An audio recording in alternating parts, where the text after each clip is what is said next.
It was summer when I found you, by Sappho.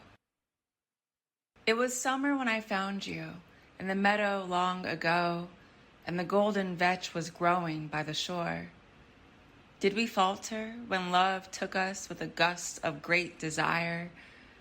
Does the barely bid the wind wait in its course?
Hey everybody, welcome to another edition of Brown Box, where we take a record from our own record collection and surprise the other person with the record and talk about it a little, because sometimes it's something we know, sometimes it's something we don't know. So my name's Ryan Harsh.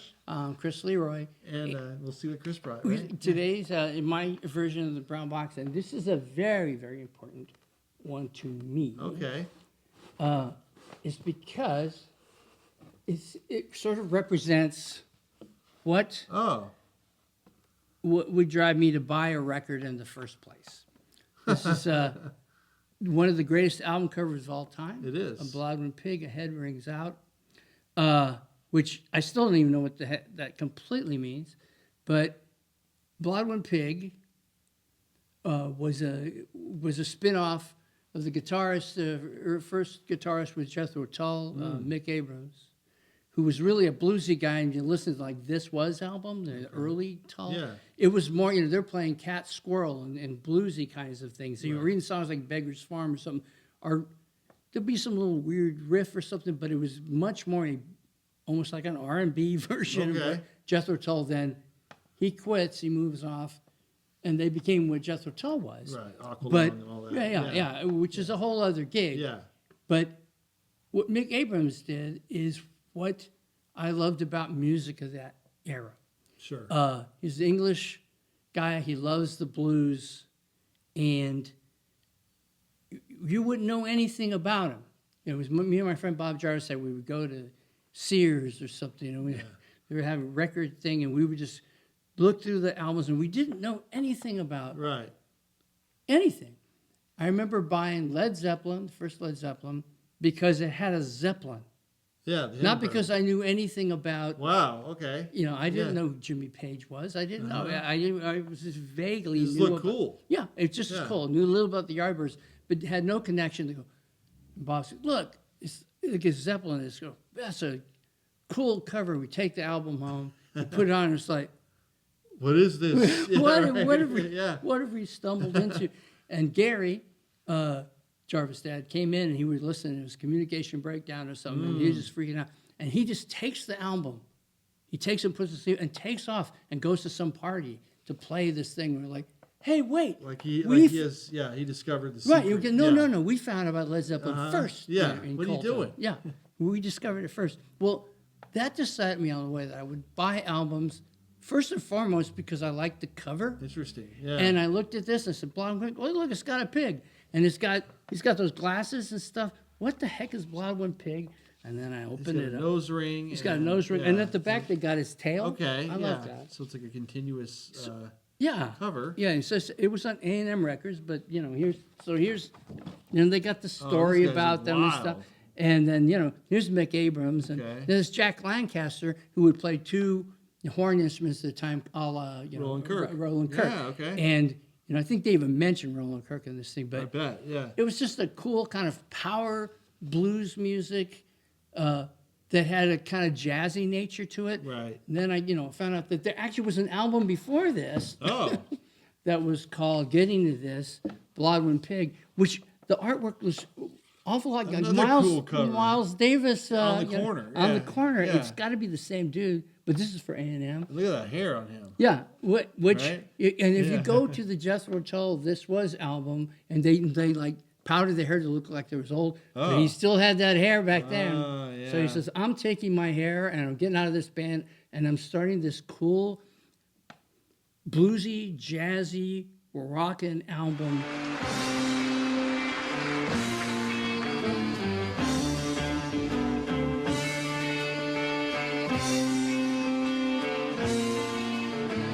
Did you see my face when he walked through the door? Said he was my kin. Said he was a soldier. I've no room to doubt it. After all, it's not a sin. Same old story. Same old lies. The same old story. Same old, same old. Same old life.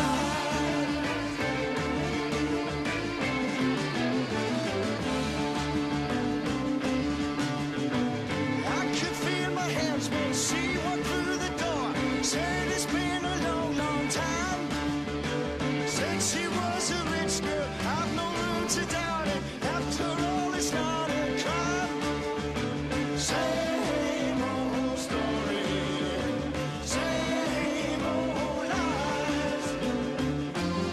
Same old, same old, same old, same old lies.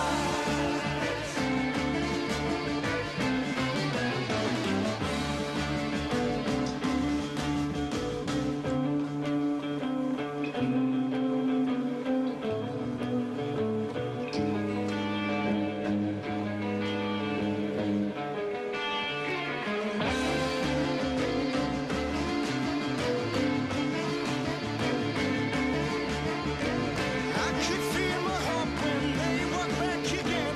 Said they were there. Said they would be married with the right approval. After all, it's only fair. Same old story. Same old lies. Same old story. Same old, same old. Same old lies. That both of them, they kind of disappeared after these 2 albums. Okay. But that's what was beautiful about music from England. Yeah. Is that they would try stuff, and you would have companies that would invest in them for a little bit, and they'd show up and maybe just like a 1-album wonder or something. Yeah. I mean, he made Super it. group, Yeah, but it wasn't even. It was just a spin-off that back then companies would invest in someone who just had a little bit of notoriety. Yeah. So they're 2 really good albums. They're very, very powerful blues music, some slide, quiet acoustic music, and then this kind of blasting, saxophone, dual saxophone thing that it covers a lot of territory.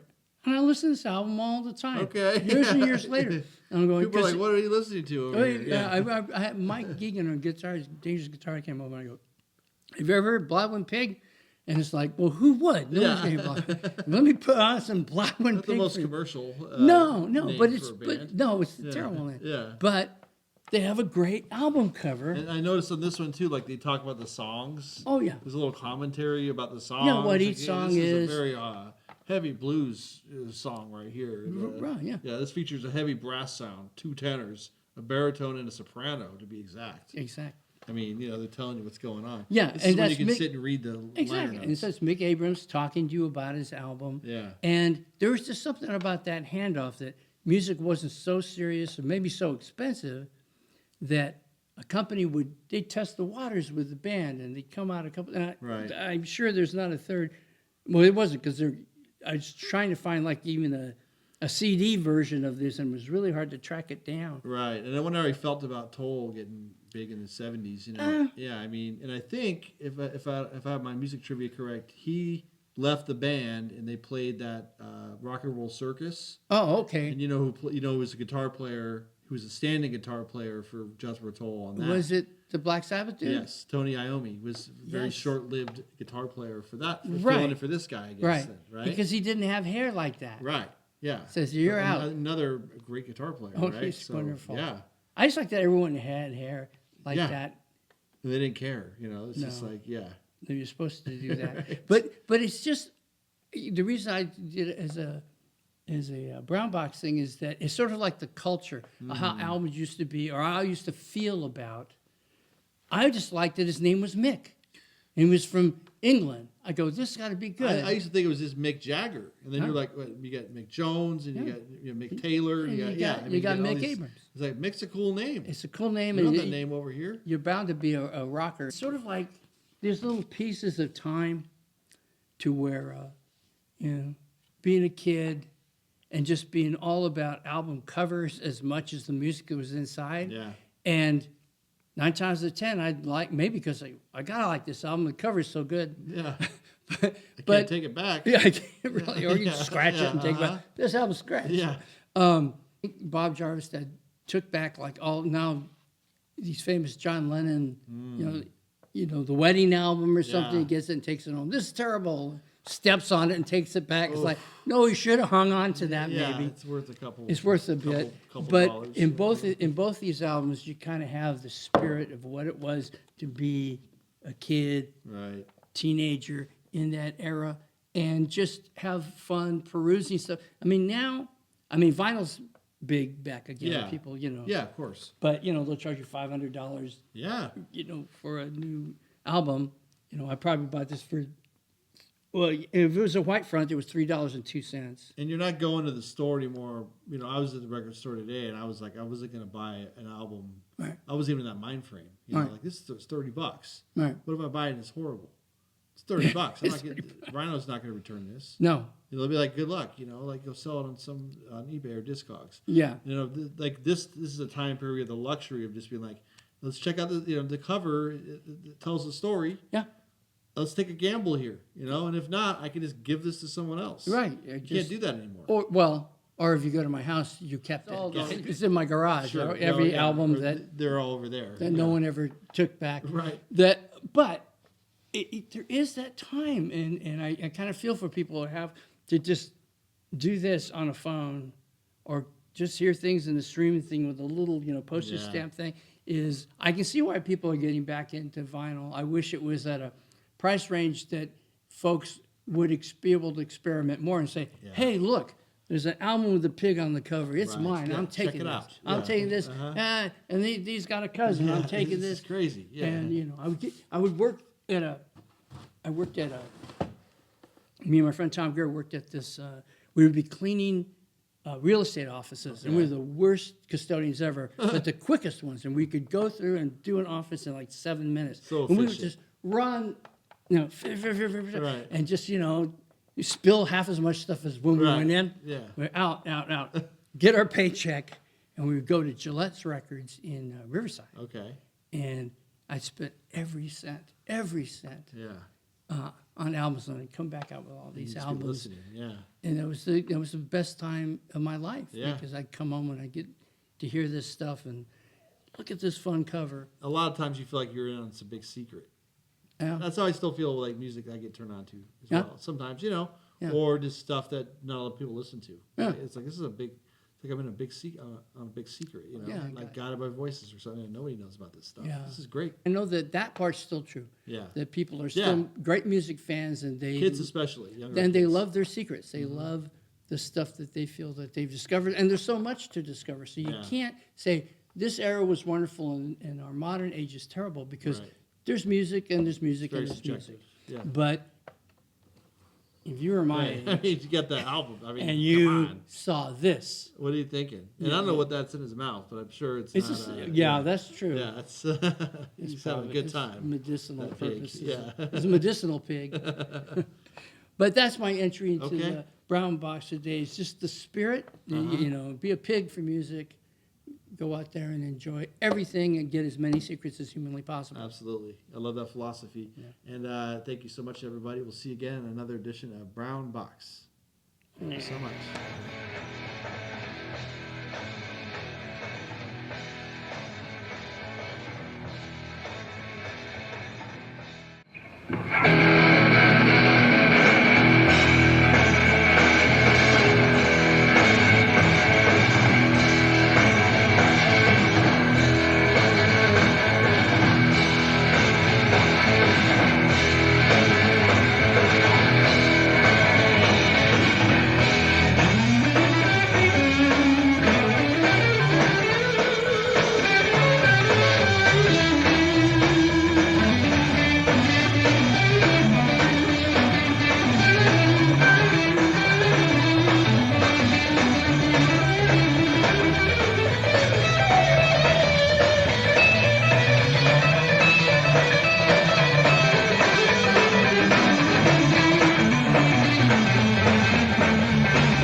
flashlight.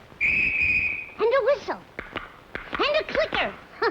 He has a signal wrist flashlight. This plastic flashlight sends out red, green, or white beams of light. And here's the clicker and the whistle. To get one, send 50 cents with a box top from Nabisco Wheat Honeys or Rice Honeys to Signal, Box 70, New York 46, New York. Here's a boy who's got his signals straight. How do you like those Nabisco Wheat Honeys, son? It's my favorite. Unless I'm eating Nabisco Rice Honeys, then it's my favorite.